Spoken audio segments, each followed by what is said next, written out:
नमस्कार दोस्तों, मैं विक्रम आपका स्वागत करता हूं अपने YouTube channel learn with Sanskrit गुरु में। दोस्तों, हमारा विषय चल रहा था कारक। क्या चल रहा था? कारक। दोस्तों, कारक वह होता है यानी वे शब्द जिनका क्रिया के साथ सीधा संबंध होता है। किसके साथ? क्रिया के साथ। यानी क्रिया के साथ संबंध प्रकट करने वाले शब्द क्या कहलाते हैं? अपने कारक कहलाते हैं। क्या कहलाते हैं? कारक। कारक क्रिया के साथ संबंध प्रकट करने वाले शब्द कारक कहलाते हैं। मैंने आपको बताया था पिछली वीडियो में, कारकों के 6 प्रकार होते हैं। कितने प्रकार होते हैं? 6। ठीक है दोस्तों। और विभक्तियां कितनी होती है? विभक्तियां कुल होती है 8। विभक्तियां कितनी होती है? 8 विभक्तियां होती है। ठीक है, इनमें से 7 तो विभक्ति और 8वां क्या हो जाता है? संबोधन। ठीक है दोस्तों, हमने 3 कारक पढ़ लिए थे। कितने पढ़ लिए थे? 3। कौन से? कर्ता कारक पढ़ लिया, कर्ता यानी वाक्य को, क्रिया को संपन्न करने वाला। कर्म कारक पढ़ लिया, कर्म होता है कार्य। और करण कारक पढ़ लिया, करण का मतलब होता है क्रिया को पूर्ण करने में कर्ता का सहायक, है ना। तो ये 3 कारक हमने पढ़ लिए। आज अपना चौथा कारक है संप्रदान कारक। कौन सा कारक है? संप्रदान कारक। इस कारक का कारक चिन्ह क्या होता है?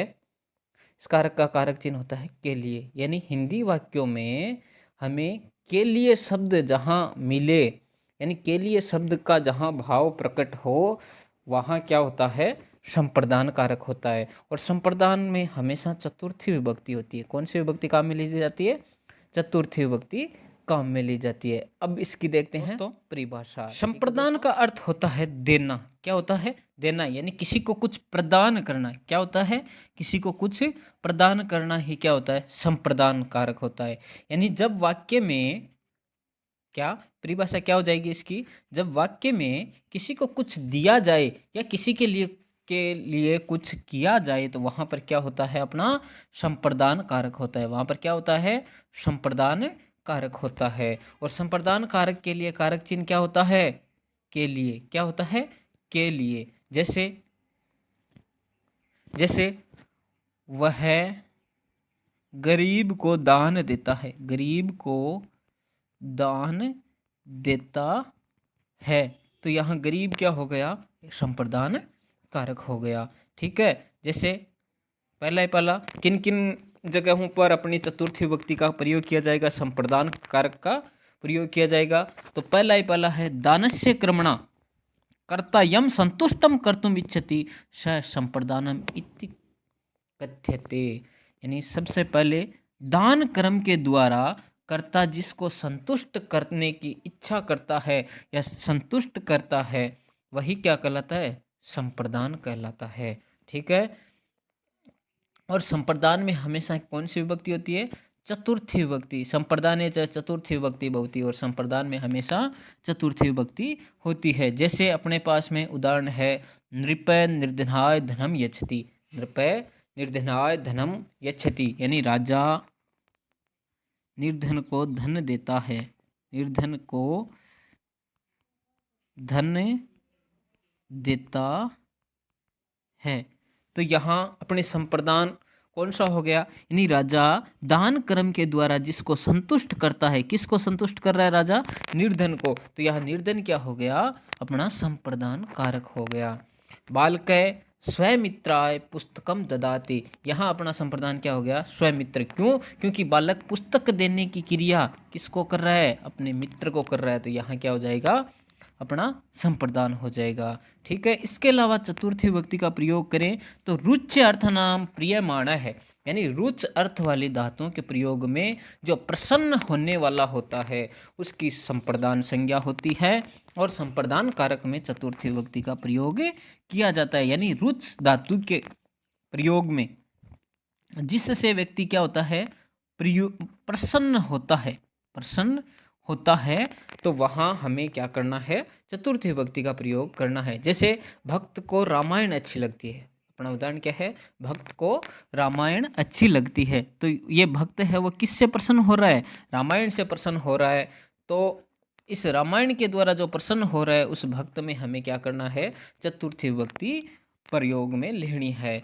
तो यहाँ भक्ताय रामायणम रोचते। ऐसे ही बालक को लड्डू अच्छे लगते हैं, ऐसे ही बालक को लड्डू अच्छे लगते हैं, तो बालकाय मोदकाय रोचन्ते। ऐसे ही गणेश को दूध पसंद है, तो गणेशाय दुग्धम स्वेदते। तो इस प्रकार से रुच अर्थ वाली धातु में हमें क्या करना है, तो चतुर्थी विभक्ति का प्रयोग होता है क्रुद्ध दास्यानाम दास्यार्थानाम यम प्रतिकोप है, यानी क्रुद्ध अर्थ वाली धातुओं के प्रयोग में जिसके प्रति कोपय का अर्थ होता है, जिसके प्रति क्रोध किया जाता है, वहां हमें क्या करना है, हमारी संप्रदान संज्ञा होगी और वहां चतुर्थी विभक्ति का प्रयोग किया जाता है। जैसे पिता पुत्र पर क्रोध करता है, पिता पुत्र पर क्रोध करता है, तो यहाँ पुत्र में हमें क्या करना है, चतुर्थी विभक्ति का प्रयोग करना है। बाकी वाक्य का कर्ता पिता रह जाएगा और क्रुद्ध अपनी क्या हो जाएगी, धातु हो जाएगी। ऐसे ही किंकर नृपाय द्रुहति, यानी किंकर नृप से द्रोह करता है, सैनिक है वो राजा से द्रोह करता है, तो यहाँ जिससे द्रोह किया जा रहा है वहाँ हमें क्या करना है, चतुर्थी विभक्ति का प्रयोग करना है। इसी प्रकार से क्रुद्ध अर्थ वाली धातुएं कौन कौन सी है, क्रुद्ध अर्थ वाली धातुएं क्रुद्ध, द्रुह, ईर्ष्य, असूय, इन सभी धातुओं के प्रयोग में हमें क्या करना है, जिन पर क्रुद्ध धातु प्रयुक्त होती है वहाँ चतुर्थी विभक्ति का प्रयोग किया जाता है। ऐसे ही स्प्रय धातु के प्रयोग में भी जो वस्तु इस इच्छित होती है वहाँ क्या करना है, हमें चतुर्थी विभक्ति का प्रयोग करना है। क्या करना है, चतुर्थी विभक्ति, यानी स्प्रय धातु, यानी स्प्रय का अर्थ होता है इच्छा करना। क्या अर्थ होता है, इच्छा करना। तो इस प्रकार की धातु में क्या करना है, हमें चतुर्थी विभक्ति का प्रयोग करना है। जैसे बालक पुष्प की इच्छा करता है, किसकी, पुष्प की, तो इस पुष्प शब्द अपना क्या है, संप्रदान संज्ञा है। पुष्प शब्द क्या है, संप्रदान संज्ञा है, तो इसमें हमें क्या करना है, चतुर्थी विभक्ति का प्रयोग करना है। बाकी वाक्य वैसा का वैसा ही रह जाएगा। तो बालक पुष्पाय स्प्रियहेति, बालक पुष्पाय स्प्रियहेति। ऐसे ही और देखें तो नमः स्वस्ति स्वाहा स्वधा अलंग वसट योग च, इनमें भी क्या है, नमः स्वस्ति स्वा स्वधा अलम और वष्ट, इन शब्दों के योग में भी क्या करनी है, हमें चतुर्थी विभक्ति का प्रयोग करना है। जैसे नमः यानी रामाय नमः, स्वस्ति गणेशाय स्वस्ति, या फिर यहाँ गणेशाय नमः भी हो सकता है। स्वाहा यानी आहुति देने के लिए स्वाहा काम में लिया जाता है, तो प्रजापते स्वाहा, ठीक है। एक स्वधा, ये भी आहुति, ये हवन का दान के लिए है, तो पितृभ्य स्वधा। एक वसट, ये भी हवन का दान के लिए है, तो ये सूर्याय वसट।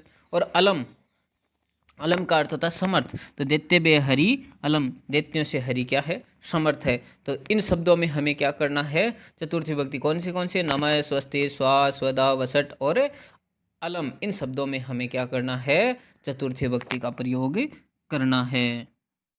अगला है धारे रुत्मर्ण है। धारे रुत्मर्ण का मतलब होता है धय धातु, अर्थात धारण करने के लिए जो धातु प्रयोग में ली जाती है और जो कर्ज देने वाला होता है उसकी क्या होती है, संप्रदान संज्ञा होती है। यानी धरण धातु में हमें क्या करना है, चतुर्थी विभक्ति प्रयोग करनी है। जैसे देवदत्त यज्ञदत्त का 100 रुपये का ऋणी है, तो यहाँ जो यज्ञदत्त देवदत्त है जिसका ऋणी है उसमें हमें क्या करना है, चतुर्थी विभक्ति का प्रयोग करना है। तो अपना वाक्य क्या हो जाएगा, देवदत्त यज्ञदत्ताय शतम धार्यति, देवदत्त यज्ञदत्त की 100 धारण करता है। ठीक है दोस्तों। ऐसे ही ताद्यर्थे चतुर्थी वाच्या, यानी जिस प्रयोजन के लिए जो क्रिया की जाती है उस प्रयोजन वाचक शब्द में चतुर्थी विभक्ति प्रयोग की जाती है। ताद्यर्थम का अर्थ होता है जिस अर्थ में, जिस अर्थ में, तो इस कौन से अर्थ में, यानी जिस पर प्रयोजन के लिए कोई कार्य या क्रिया की जाती है उस प्रयोजन वाचक शब्द में हमें क्या करना है, चतुर्थी विभक्ति का प्रयोग करना है। जैसे वह मोक्ष के लिए हरि को बचता है, वह मोक्ष के लिए हरि को बचता है, तो यहाँ मोक्ष अपना क्या हो गया, प्रयोजन हो गया। तो मोक्ष में हमें क्या करना है, चतुर्थी विभक्ति का प्रयोग करना है। ये अपनी क्या हो गई, संप्रदान संज्ञा हो गई। तो इसमें वाक्य बनाओगे तो स मोक्षाय हरिम भजती, और ऐसे ही बालक के दूध के लिए क्रदन करता है यानी रोता है, तो बालक दुग्धाय क्रदंती। ठीक है दोस्तों। ऐसे ही ये जो नीचे कुछ धातुएं दी गई है, इन धातुओं के प्रयोग में भी हमें क्या करना है, चतुर्थी विभक्ति। ये धातुएं कौन कौन सी है, कथे यानी कहने के लिए, निवेद्य निवेदन करने के लिए, उपदेश उपदेश देने के लिए। इन धातुओं के प्रयोग में हमें क्या करना है, चतुर्थी विभक्ति का प्रयोग करना है। जैसे रामाय स्वमित्राय कथयति, राम अपने मित्र से कहता है। शिष्य गुरुवे निवेदयति, शिष्य गुरु से निवेदन करता है। और साधु सजनाय उपदिशति, साधु सज्जन को उपदेश देता है। तो दोस्तों ये थी अपनी चतुर्थी विभक्ति। कोई खास हार्ड नहीं है, सरल ही है, लेकिन इसको ये जो शब्द और धातुएं हैं इनका हमें ध्यान रखना है कि भाई कहाँ कहाँ चतुर्थी विभक्ति का प्रयोग किया जाता है।